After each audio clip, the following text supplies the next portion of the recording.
තුරුකෙත් සිසිලේ මේ වතාවේ අවුරුදු සැමරුව හැටි තව මොනෝ හරි පෙන්වන්න කියලා ගොඩ දිනෙක අහලා තිබුණා. ඒ අතර තව සමහරු ඇහුවා මේ වතාවේ කැවිලි පෙවිලි හැදුවේ නැද්ද කියලා. ඉතින් අවුරුදු පහ වෙලා වුණත් මේ දේවල් පෙන්වන්න හිතුවේ ඊළඟ අවුරුද්දේදී හරි ඔයාලත් මේ වගේ උනන්දු වෙයි කියලා හිතලයි. පරණ අවුරුද්දේ ඉඳන්ම මේ වගේ පහම් පැලක් පත්තු කරන එක ඉස්සර කාලේ නම් හැම ගෙදරකම කෙරුණා. ඒත් අද ඒ තත්ත්වය වෙනස් වෙලා. ගොක්කතු හොයාගන්න තියෙන අමාරුවත් ඒවා වියන්න නොදන්නකමත් මේ වගේ චාරිත්‍රවලට අලුත් පරම්පරාව දෙන ප්‍රමුඛත්වයේ අඩුවීමත් ඒකට හේතු වෙලා. කොහොමුණත් ඉස්සර තමුන්ගේම වත්තේ හදපු මේ පහම් පැල දැන් නගරෙන් සල්ලි වලට අරගෙන ඇවිත් පත්තු කරන අයත් ඉන්නවා. කොහොම නමුත් මේ චාරිත්‍රය මැකෙන්න නොදී ආරක්ෂා කරගන්න එක හරි වටිනවා. මේ අපි මුං ඇට කැවුම් හදපු හැටි. මේවා නිකම් මුං කැවුම් නෙමෙයි. මුං ඇට රස හරි විදිහට දිවට දැනෙන්න හදපු කැවුම්. මේ පේනවනේ රන්වන් පැහැට බෙදගත්තාම තියෙන අපූර්ව. මේකට ඉවසිල්ලයි අත්ගුණේ දෙකම ඕනේ. මේ වගේ දෙයක් කරනකොට තනියෙන් නැතුව ගෙදර කවුරුත් එකතු වෙලා කරනකොටයි ඒකේ ආස්වාදෙ වැඩි.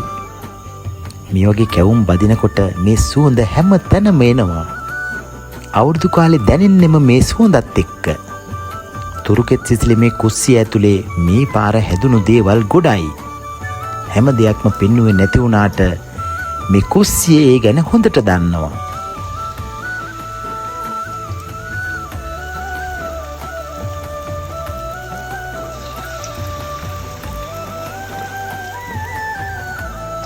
මුං ඇට කැවුම් විතරක් නෙමෙයි.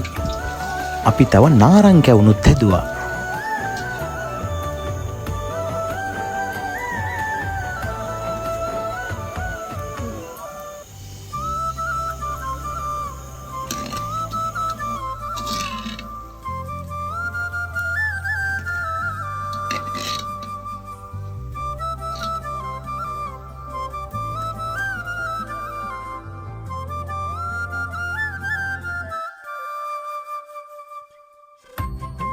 ඉතින් මොනවත් කරන්න බෑනේ මේ දංගයාගේ වැඩ නිසා.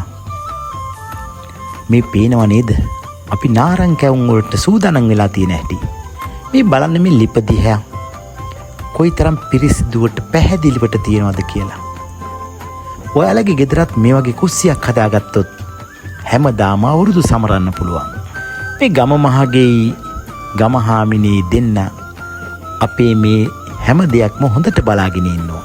ඔන්න අපි නාරං කැවුම් බදිනවා.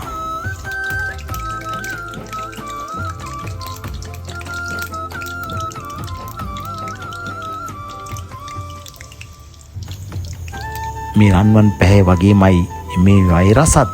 ඉතින් අවුරුදු ගෙවුනට මේ වීඩියෝ එක හොඳට බලන්නකෝ. ඊළඟ අවුරුද්දේ අපි කල් තියා සූදානම් වෙමු මේ වගේ දේවල් හදන්න. දිගටම තුරුකෙත් සිසිලත් එක්ක රැඳිලා ඉන්න. එතකොට දිවට විතරක් නෙමෙයි හිතටත් දැනෙන ගොඩක් දේවල් අපි පෙන්නනවා. මේ පහන් පැලේ ආශිර්වාදය තුරුකෙත් සිසිලට ලබන අවුරුද්දෙත් ලැබෙනවා. ඉතින් මේ පේජ් එකත් ෆලෝ කරගෙන අපිත් එක්ක රැඳිලා ඉන්න.